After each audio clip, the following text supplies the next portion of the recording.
ഞാൻ എപ്പോഴാണോ നാട്ടിലേക്ക് വരുന്നത് അപ്പം മാത്രമായിരുന്നു. പിന്നെ അധികവും വിളിക്കുന്നവരെ ഞാൻ നിരുത്സാഹപ്പെടുത്തുമായിരുന്നു. ഞാൻ ഇങ്ങനെ ഒരു പ്ലാനൊന്നും ഇല്ല, അതുകൊണ്ട് പിന്നെ ഇങ്ങനെ അങ്ങനെ അങ്ങനെ തന്നെ പറയായിരുന്നു ഞാൻ.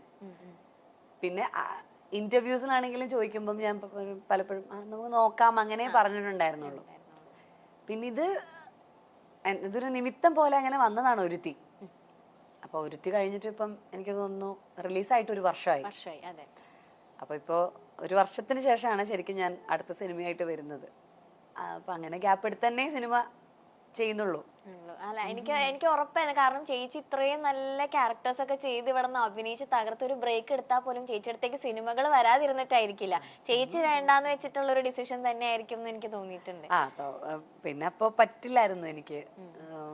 പക്ഷെ എപ്പോഴും നാട്ടിലേക്ക് വരണം എന്ന് ഭയങ്കരമായിട്ട് ആഗ്രഹിച്ച ആളായിരുന്നില്ലേ? ഭയങ്കരമായിട്ട്.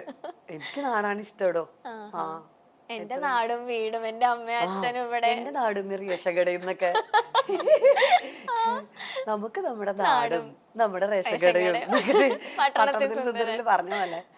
എനിക്ക് എന്താ അറിയില്ല, ഇവിടുത്തെ ഈ കുത്തിത്തിരിപ്പും ഈ കുണ്ടുകുഴിയും ഒക്കെ എനിക്ക് ഭയങ്കര ഇഷ്ടമാണ്. ഇവിടുത്തെ നമ്മളോരോന്നും അറിയില്ലേ, ഓ കേരളത്തിലെ ട്രാഫിക്, കേരളത്തിലെ മറ്റേ വൃത്തിയില്ലായ്മ ഒക്കെ ഉണ്ടല്ലോ. പക്ഷെ എന്താന്നറിയില്ല, വേറെ എവിടെ കൊണ്ടിട്ടാലും എനിക്ക് ഇതൊക്കെ തന്നെ പറ്റും. ഞാൻ ഇടയ്ക്കിടയ്ക്ക് ആലോചിക്കും കൊതുകടിയും മെയിൻ എടുത്ത് പറയണം. എന്തൊക്കെ ആയാലും ശരി, ഒരു ഒരു പ്രത്യേക വികാരമാണ്. എനിക്ക് തോന്നുന്നു എല്ലാവർക്കും എങ്ങനെയാണോ അറിയില്ല. അല്ല, കുറെ ആൾക്കാര് എന്റെ കസിൻസ് ഒക്കെ തന്നെ UK പോയിട്ട് അവരവിടെ വീട് മേടിച്ച് സെറ്റിൽ ആവുക. അപ്പൊ നമ്മൾ ഇവിടുന്ന് UK പോണല്ലോ, അവരിടയ്ക്കൊന്ന് നാട്ടിലേക്ക് വരുള്ളൂ. ട്രിപ്പൊക്കെ പോവില്ലേ നമ്മൾ ഇവിടുന്ന് ഒരു 10 ദിവസം, അത്രേ ഉള്ളൂ. അപ്പൊ എനിക്ക് ഭയങ്കര പ്രശ്നമായിട്ടോ. എനിക്ക് ഭയങ്കര സഫക്കേഷൻ. ഞാൻ ചോദിക്കാം, നിങ്ങൾ എങ്ങനെ ഇത്രയും ദിവസം അവിടെ അഡ്ജസ്റ്റ് ചെയ്തു? ഒന്ന് പറഞ്ഞു തരുമോ? അല്ല, നിങ്ങൾക്ക് ബുദ്ധിമുട്ടില്ല, നിങ്ങൾക്ക് നാട്ടിലോട്ട് വരാൻ കൊതിയാവില്ലേ എന്നൊക്കെ ചോദിക്കും. അവർക്കൊരു കുഴപ്പമില്ല, എനിക്കാണ് കുഴപ്പം. അച്ഛനും അമ്മയും എന്ത് ബഹളാണെങ്കിലും ലൊക്കേഷനിലൊക്കെ വെച്ചിട്ട് രാവിലെ ഷൂട്ട് ഉണ്ടാവുമല്ലോ. സൺറൈസ് ഒക്കെ ആന്ന് പറയുമ്പോഴത്തേക്ക് നേരത്തെ പോകണം. അപ്പൊ രാവിലെ എന്നെ കുത്തി ഉണർത്തും അച്ഛ 5 മിനിറ്റ് വീണ്ടും ഉറങ്ങും. വീണ്ടും 5 മിനിറ്റ് കഴിയുമ്പോ അവർ അച്ഛ ഒരു 5 മിനിറ്റ് കൂടെ കഷ്ടമുണ്ടെന്നൊക്കെ പറഞ്ഞ് കരഞ്ഞ് 1.5 മണിക്കൂർ എടുക്കും എന്നെ ഒന്ന് പൊക്കി. പിന്നെ തന്നെ കുത്തി തിരുക്കി പല്ല് തേപ്പിച്ച്. ഇതൊക്കെ വലുതായതിനു ശേഷമാണെന്ന് നിങ്ങൾ ആലോചിക്കണം. ഇപ്പൊ കുട്ടികളൊക്കെ ഒറ്റയ്ക്ക് സിനിമയ്ക്ക് പോകുന്ന അഭിനയിക്കുന്ന സമയം അന്ന് അച്ഛന്റെ അമ്മയുടെയും കൂടെ പോയി കരുത്തിയെല്ലാം കാണിച്ച് ഞാൻ അഭിനയിച്ചോണ്ടിരുന്നത്. അങ്ങനെ ഒക്കെ ആയ ഞാൻ ഇതൊരു സുപ്രഭാതത്തില് നമ്മൾ നാളെ എണീറ്റ് അങ്ങ് അമ്മയാവുകയാണല്ലോ.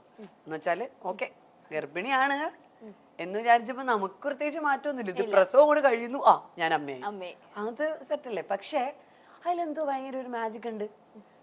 ഞാൻ ഈ വാവ ഉണ്ടായതിനു ശേഷം ഇതൊന്ന് അനങ്ങിയാ ഞാൻ ഉണരും.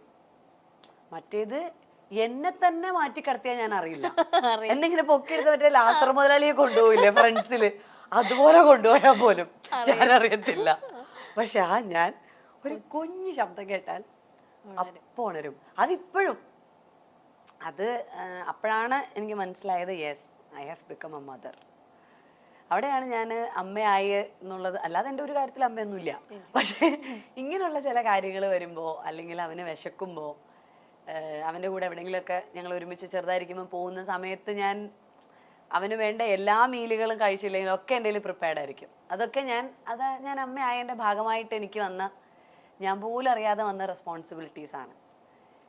ഉള്ളിൽ നിന്ന് വന്ന റെസ്പോൺസിബിലിറ്റി, ഉറക്കത്തിൽ വന്ന റെസ്പോൺസിബിലിറ്റിയാണ് എനിക്ക് മനസ്സിലാകാത്തത്. എനിക്ക് അൺബിലീവബിൾ ആയിട്ടുള്ള ഇപ്പൊ ഞാനൊരു ചെറിയ അനക്കം കേട്ടാലും ഉണരും.